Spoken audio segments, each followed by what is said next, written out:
Hello amigos, it's TIJ Gaming and welcome to part 1 of Season 10 of Conquering the Euro on Football Manager 2021 with FC Barcelona. That's the first and last time I'm ever going to do that.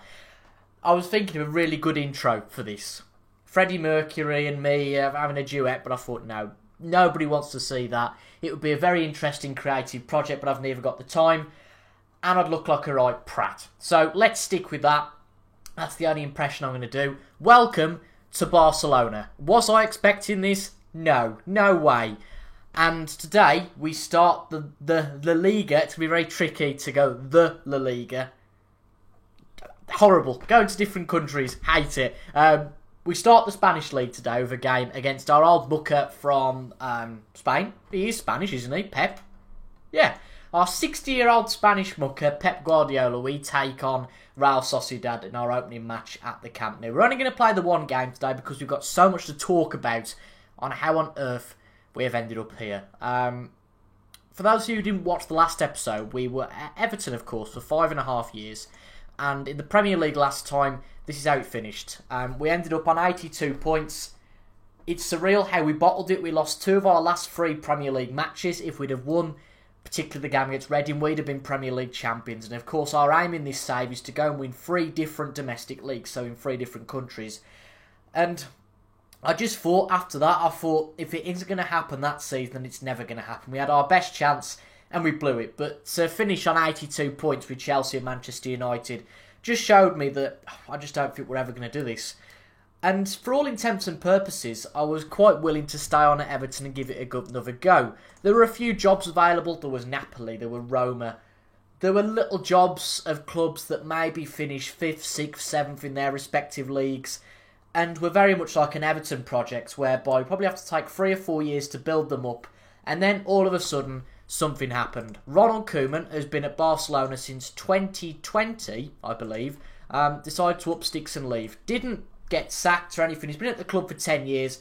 Look at that. 6 league wins, 14 cup wins. Absolutely brilliant. And Ronald Koeman is now considered a club legend. So no pressure from our standpoint there. And I applied for the role quite naturally. I thought, well, you know what? Let's see. I don't think I'm going to take the job, but let's go for it. And I thought, to be honest, Everton's manager, they really ain't going to be interested in us. Now, I know Koeman had managed Everton before, but Ronald Koeman is one of the biggest managers in the world. In terms of us, we took Everton to a few Champions League finishes. Sure, we might be gone above where we should have been, but even so, I didn't expect Barcelona to be interested. They were, and we got an interview with them. This was around the time, actually, there was another club interested, a little-known club called AC Milan. And we got an interview with them as well. We took the interview. But as you can see, again, 7th place in Serie A last year. They were in the Conference League. I thought, do we really want to be taking this? But of course, big club Milan, it was very tempting. And this was the same time we were with Milan. So we had free choice. Do we stay at Everton, go to Milan, or hang out for Barcelona? And obviously, really, the Milan thing was the only thing that weighed on that. And Barcelona offered me the job. And I think you have to look at this from a realistic point of view. Who the hell would turn down Barcelona? It's a very different challenge here at Barcelona. It's one I'm really looking forward to, no question about it, because at Everton, we weren't ever really expected to do it. Our media expectation was usually 7th or 8th. At Barcelona, the expectation is win the league or you get the sack. But it's not necessarily coming in and going, oh, it's going to be a doddle, because Barcelona haven't dominated the last few years. If you look at since 24 to 25, I mean, Barcelona did win the first 4 leagues, but if you look at the last 7 years, Barcelona have won 2 in 7, finished 2nd on a few occasions, 3rd on a few occasions.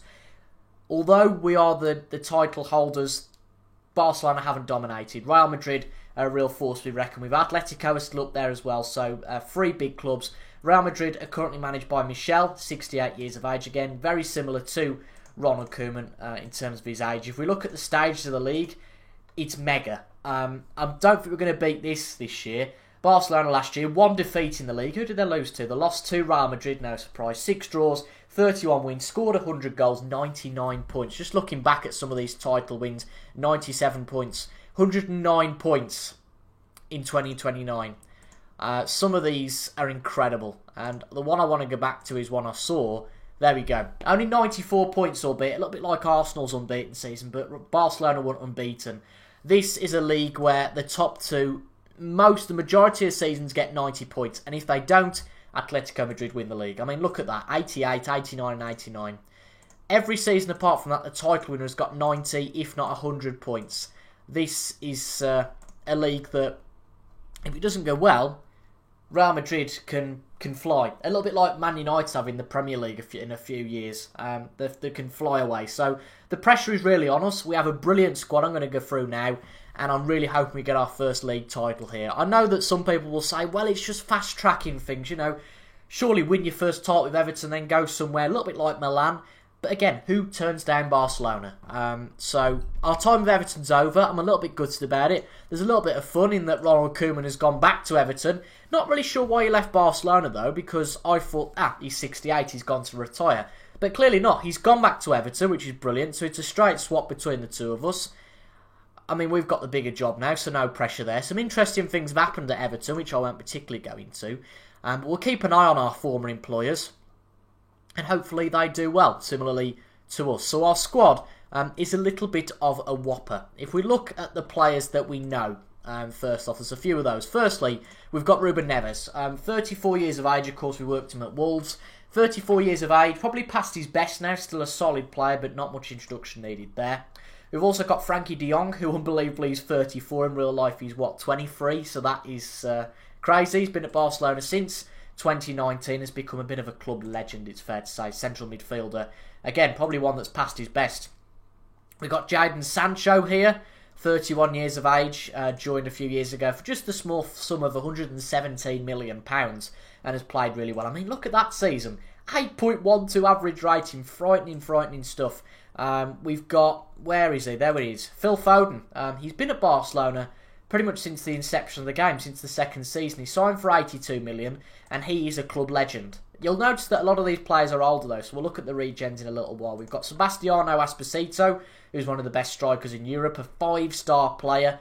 He is solid, really is. Again, wrong side of 20, so some interesting developments coming here. We've got Wilfred Giannotto, who was a Inter Milan youngster. And as you can see, his demand has gone through the roof. Actually signed for Wolves in the Premier League, interestingly. Did pretty well there. And it was only his first season last time out, but he scored 20 for Barca.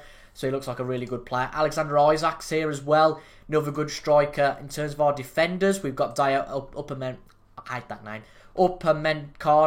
32 years of age. I worked with him in Leipzig a few years ago on FM. Good player, but again, probably past his best. So if we look at some of the youngsters we've got here who are really good, we've got Joshua Sarpong. He looks a bit of a whopper, doesn't he? Former Copenhagen youngster, only joined the club last year. £27 million, 7.94 average rating from 18 appearances. He's a central midfielder who can play in the centre attacking midfield, but we're looking at him more as a central midfielder.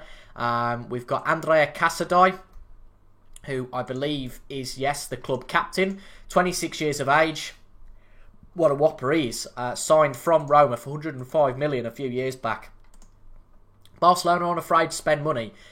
We've got Bernd Alzeneur, who's a left midfielder, but really we're going to be using him as a central midfielder. Again, a very, very solid player. So if you just look at this squad, we'll have plenty of time to learn about the squad, but it is a bit of a whopper. Real Madrid is brilliant too, but we have a really good squad here. It's a different challenge to what we had at Everton, no question about that. If you look at this, end of this season, win La Liga, get to the final of the Champions League, no pressure there. No pressure at all. So we're just going to play our first game against Real Sociedad today, see how we get on, and I feel we'll probably come back then for El Clasico. That'll be our first big test. Without being complacent, looking at these first 7 games, we shouldn't do too bad. Of course, we've got the Champions League draw to come after that. We are the first seed, I would guess, I think, in our group, I would say, because we won the league last year. So, yeah, this is going to be interesting. This is the team that we're going to face Real Sociedad with, and it's a bit of a facepalm. It's a team that isn't very well strengthened because I just glossed over this. Obviously there's a Barcelona B team, and the under-19s manager decided to pick a load of our players for the Barcelona B team, so we'll learn from that mistake. So we don't have our strongest side out there today, but it is still a bit of a whopper. So we've got Van der Voort starting in goal. Martin van der Voort, again, another new addition to the squad. 82 million last year, had a very, very good season and will continue like that. Robert Haag starts at right back. Again, a very good right back with Upamecano and Jean-Claire Todibo, a 31-year-old, starting at centre back. We've got Timo Schwartz starting at left back. He was on the transfer list when I came to the club. Really don't get that one. Okay, Kasongo is probably the first choice there. I think he's injured at the moment.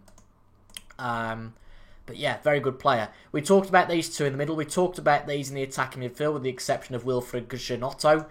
No, we did talk about him, the former Wolves player, and then Esposito up front. We're playing the same system as we did at Everton. I think it's going to work here, but ultimately, I don't want to make any changes. We haven't made any signings. I've only been here a few weeks. We signed for the club about mid-July, and as you can see, we've got 4 substitutes because everybody else is involved in the B team games. That was a real face palm, but I'm sure that's a decision that will take one time and regret and never do it again. So our first appearance in the new camp, it holds 99,000. I don't think, without having really recent memories certainly, I don't think I've managed in Spain on Football Manager. I can't remember doing it, so this is new territory for me, and that's exactly what I wanted to explore in this series.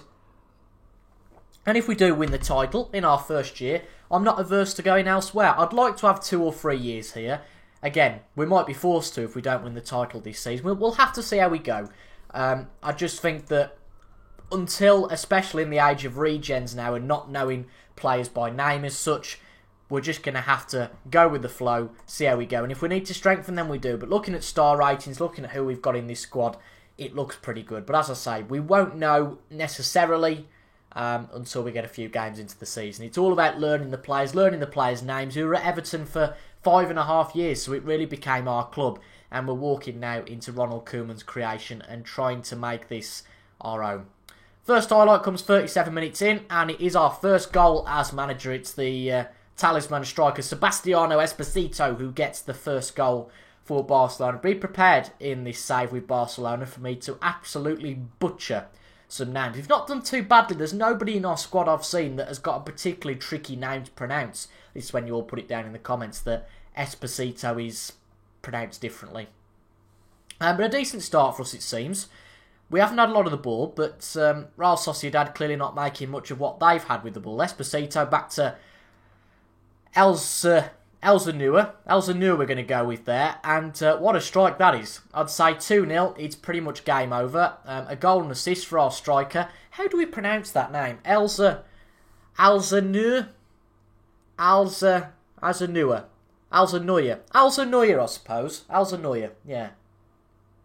Yeah, I'll go with that. 2-0 up at half-time. 13 shots, 6 of them on target, 1.64 XG. Even though we haven't dominated the ball, we've dominated the goals, and that's the most important thing.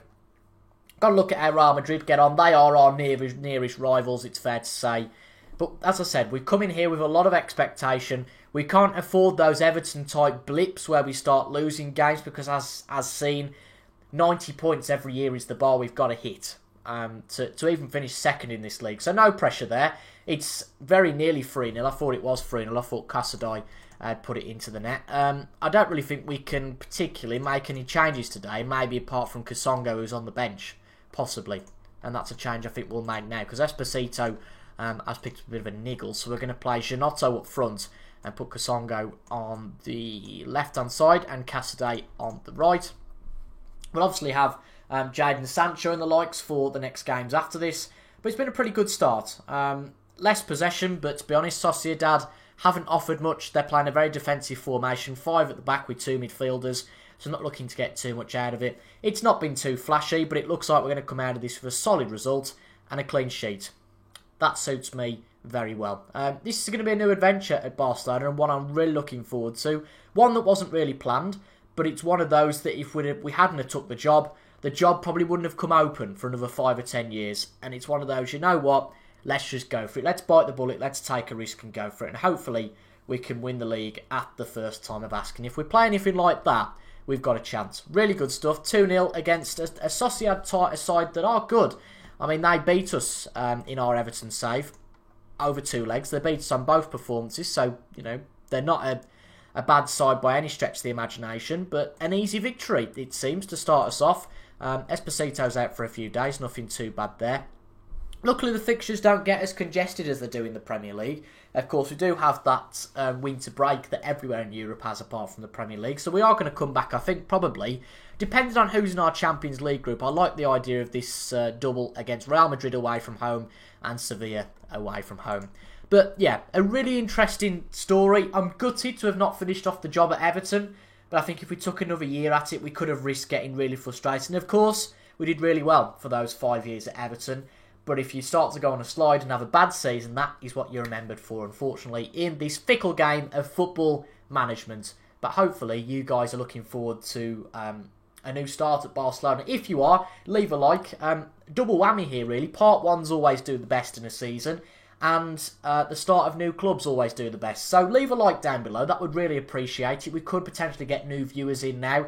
And if this is your first video of Conquering the Euro, you'll be able to see the full playlist of this series in the end screen, which will come up in just a second. And if you're watching this in the future, hopefully a link to the next video. But apart from that, that's it from me today. I am really excited for this adventure with Barcelona, whether it be a year, 2 years, 3 years, who knows. Let's see if we can win our first domestic title.